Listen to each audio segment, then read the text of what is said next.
जय हिंद दोस्तों। आज की इस वीडियो में हम बात करेंगे कब, कहां, क्यों और कैसे इजराइल और पैलेस्टाइन वॉर शुरू हुई। इस वॉर के पीछे रीजन है जमीन। 35 एकड़ का एक प्लॉट, इस पूरी दुनिया का एक छोटा सा ये प्लॉट दुनिया की डिवाइडेड जगहों में से एक है। इसके पीछे की वजह है दुनिया के 3 बड़े धर्म इस प्लॉट को अपना मानते हैं। यही रीजन है यहाँ हमेशा झगड़े होते रहते हैं। हाँ, मैं बात कर रहा हूँ जेरूसलम के बारे में। Violence in years has broken out between Israelis and Palestinians. We have another session of violence here. Israeli settlers throwing rocks and setting houses in Palestinian neighborhoods. The UN is expressing alarm attacks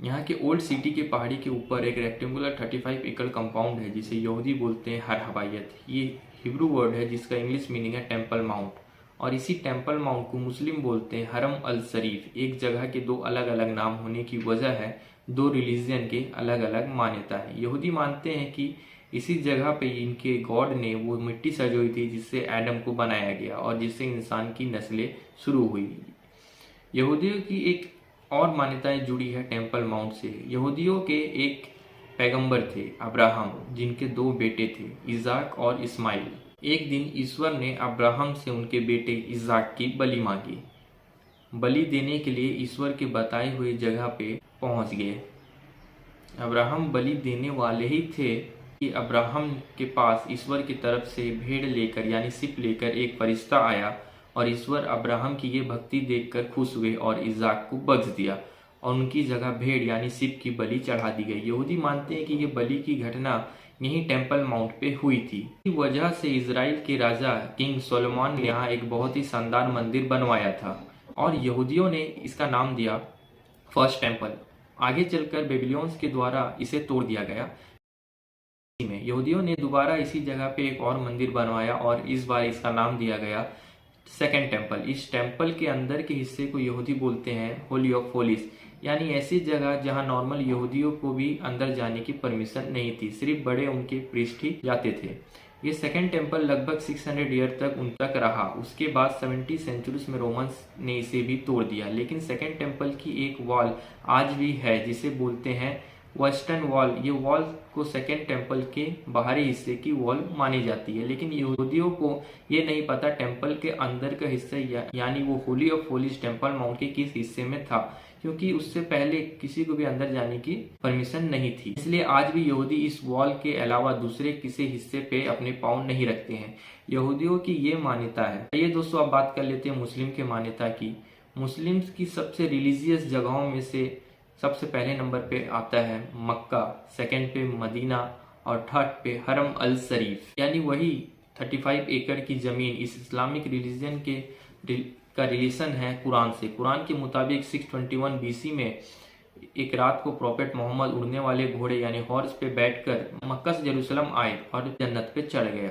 Islamic rule दिए गए जैसे कि 5 बार नमाज पढ़ना वगैरह। आगे चलकर year 632 BC में प्रॉफेट मोहम्मद की डेथ हो गई। इसके 4 साल बाद ही मुसलमानों ने जेरूसलम पे अटैक किया। बिजेंटाइन का रूल था। इस वॉर में मुसलमानों की जीत हुई और आगे चलकर उमादियों खलीफाओं ने जेरूसलम में एक मस्जिद बनवाई। इसका नाम रखा गया अल अक्सा मस्जिद। इसके सामने ही है एक गोल्डन गुम्बद वाली इस्लामिक बिल्डिंग जिसे बोलते हैं डोम ऑफ द रॉक। मुसलमानों का मानना है कई इयर्स पहले उस रात को उड़ने वाले घोड़े में बैठकर प्रॉफेट मोहम्मद ने जहां पहली बार पांव रखा वहां पे है अल अक्सा मस्जिद, और जिस जगह से वो उस रात जन्नत में गए वहां पे है डोम ऑफ द रॉक। और ये दोनों बिल्डिंग है उसी 35 एकड़ के जमीन पे जिसे यहूदी अपने टेम्पल की लोकेशन बताते हैं। अब तक आप समझ गए होंगे कि इस झगड़े के पीछे की वजह क्या है। अब आइए देखते हैं टेम्पल माउंट या हरम अल शरीफ पे कंट्रोल किसका, और इसका आंसर है इट्स कॉम्प्लिकेटेड। और ये क्यों, ये जानने के लिए हमें हिस्ट्री में पीछे जाना होगा। हिस्ट्री में एक टाइम था क्रूसेड का। क्रूसेड यानी ऐसी लड़ाइयाँ जो रिलीजन के नाम पे लड़ी गई हो। और ये क्रूसेड हुआ था ईसाइयों और मुस्लिम के बीच, और इसकी वजह थी इस्लाम का फैलना। जब इस्लाम फैलने लगा तो इस्लामिक रूलर्स ने ईसाइयों की रिलीजियस मानने जाने वाली जगह को जीत लिया, और इसमें जेरूसलम भी एक था। ये बात चर्च को पसंद नहीं आई क्योंकि जेरूसलम उन्हें भी बहुत पसंद था। ईसाई मानते हैं कि ईसा मसीह को इसी सिटी में क्रॉस में बांध दिया गया और उनकी डेथ हो गई। और ईसाई ये भी मानते हैं कि एक दिन ईसा वापस आएंगे और उनकी सेकंड कम में जेरूसलम का बहुत बड़ा रोल होगा। और अब इन सभी मान्यता को देखें तो सबसे पुरानी मान्यता है यहूदियों की। सबसे पुरानी इसलिए क्योंकि क्रिश्चियनिटी और इस्लाम दोनों यहूदी धर्म के बाद आए। यहूदियों पे हमला किया रोमन्स ने और रूल किया जेरूसलम को। फिर आए मुस्लिम, उन्होंने जेरूसलम को अपने कंट्रोल में लिया, यहाँ मस्जिदें बनाई। आगे चलकर ईसाइयों और मुस्लिम में रिलीजियस वॉर हुई और ये पहला वॉर जेरूसलम को लेकर हुआ। फर्स्ट क्रूसेड साल 1099 में हुआ। ईसाइयों ने जेरूसलम को जीत लिया, लेकिन ये जीत ज़्यादा समय तक के लिए नहीं रही।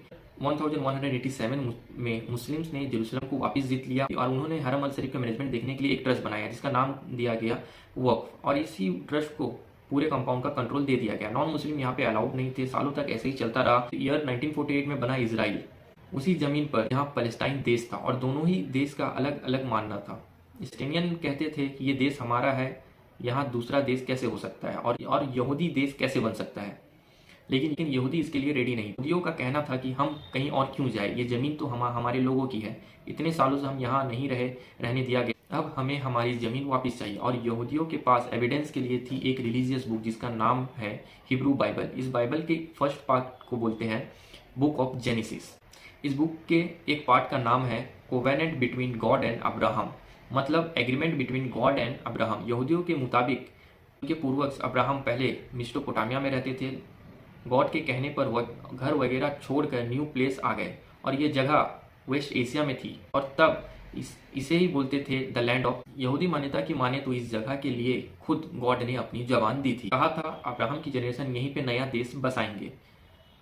अभी मैंने आपको अब्राहम के बेटे इज़ाक के बारे में बताया। उन्हीं इज़ाक के बेटे का नाम है जैकब, और उन्हें जैकब का एक नाम था इज़राइल। इनके 12 बेटे थे। उन्हें कहा गया 12 ट्राइब्स ऑफ इज़राइल, और इन्होंने ही आगे चलकर बनाया यहूदी देश, वो देश जिसका एंशिएंट नाम था लैंड ऑफ इज़राइल। ये तो हुई इज़राइल बनने की कहानी। अब बात करते हैं जेरूसलम पर। इज़राइल जेरूसलम को इज़राइल का कैपिटल बनाना चाहते थे। उनकी होली प्लेसेस यहीं पे थी, लेकिन जेरूसलम और टेम्पल माउंट पे कंट्रोल लेना इतना आसान नहीं था।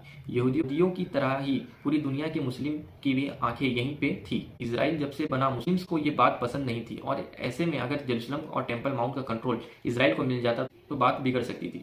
और अगर ऐसा होता तो मुस्लिम्स के साथ नाइंसाफी होती, क्योंकि कोई कैसे एक रिलीजन को दूसरे रिलीजन से ऊपर देखकर कंट्रोल दिया जा सकता है। और यही सब देखते हुए दुनिया के बड़े देशों ने एक रास्ता निकाला जिसे कहा गया पार्टीशन रिजोल्यूशन। इसमें यह एक्शन लिया गया जिसमें पैलेस्टाइन और इजराइल को डिवाइड कर दिया गया, एक हिस्सा यहूदियों का, दूसरा पैलेस्टीनियों का, और जेरूसलम पर इंटरनेशनल कंट्रोल का एक्शन लिया गया। जेरूसलम का कंट्रोल यूएन को बनाया गया। इजराइल इस बात से रेडी नहीं था, अरब कंट्रीज ने इसे मना कर दिया। दोनों कंट्रीज के बीच वॉर्स हुई, और इस वॉर का एक सबसे बेस्ट एग्जाम्पल है 1967 का 6 डे वॉर, जिसमें इजराइल की जीत हुई और टेम्पल माउंट के कंट्रोल में बड़ा चेंज हुआ। मैंने अभी बताया कि टेम्पल माउंट या हरम अल शरीफ का कंट्रोल वर्क बोर्ड के पास था, लेकिन 1967 वॉर के बाद इजराइल ने पैलेस्टाइन की कंट्रोल जगहों को अपने कंट्रोल में लिया। ये जगहों में टेम्पल माउंट भी था। इजराइल ने कंट्रोल तो कर लिया, पर प्रेयर सेक्शन में चेंजेस नहीं किए। उस टाइम इजराइल के डिफेंस मिनिस्टर थे मूसे दयान। उन्होंने टेम्पल माउंट को लेकर मुस्लिम मिनिस्टर से बात की और दोनों के बीच एक एग्रीमेंट हुआ जिसमें टेम्पल माउंट का कंट्रोल जॉर्डन को बना दिया गया। इसमें बड़ा चेंज ये था कि अब यहूदी भी यहाँ आ जा सकते थे, बट ऐसे टूरिस्ट यहाँ पे पूजा नहीं कर सकते थे। लेकिन ये एग्रीमेंट सबको पसंद नहीं, दोनों लोग इससे खुश नहीं थे। मुस्लिम खुश नहीं थे इसलिए क्योंकि यहाँ यहूदी आ सकते थे, और यहूदियों का कहना था कि उन्हें यहाँ पूजा करने दिया जाए, और इसका फैसला आया 1982 में। इसी साल एलन गुड नाम का एक Israeli soldier dome of the rock में घुसकर फायरिंग करने लगा, और इसमें 2 लोगों की डेथ हो गई। इसके बाद यहूदी और मुस्लिम के बीच झगड़ा बढ़ गया। यहूदियों का कहना था कि जब वो वेस्टर्न वॉल के पास प्रेयर करते हैं तो मुस्लिम उन पर पत्थर मारते हैं। इसी वजह से यहूदियों में भी टेम्पल माउंट में अपना हक जमाने के लिए जीत बढ़ गई। इसी को देखकर एक बार फिर अपने हक जमाने के लिए इजराइल के पीएम एरिल शेरन बहुत सारी फोर्स के साथ टेम्पल माउंट पहुंच गए। उनका गोल था इजराइल को उनका अधिकार दिलाना। आगे चलकर बहुत वॉर्स हुई, दंगे हुए, और ऐसे ही चलता रहा। और इसमें बड़ा पॉइंट आया 2014 में, जब एक यहूदी को एक फलस्तीन ने गोली मारने की कोशिश की, लेकिन वो फलस्तीनी इजरायली फोर्स के द्वारा मारा गया। इसी बात पर फलस्तीनियों को गुस्सा आ गया। दोनों लोगों के बीच से एक बार फिर इसी वजह से इजराइल ने टेम्पल माउंट में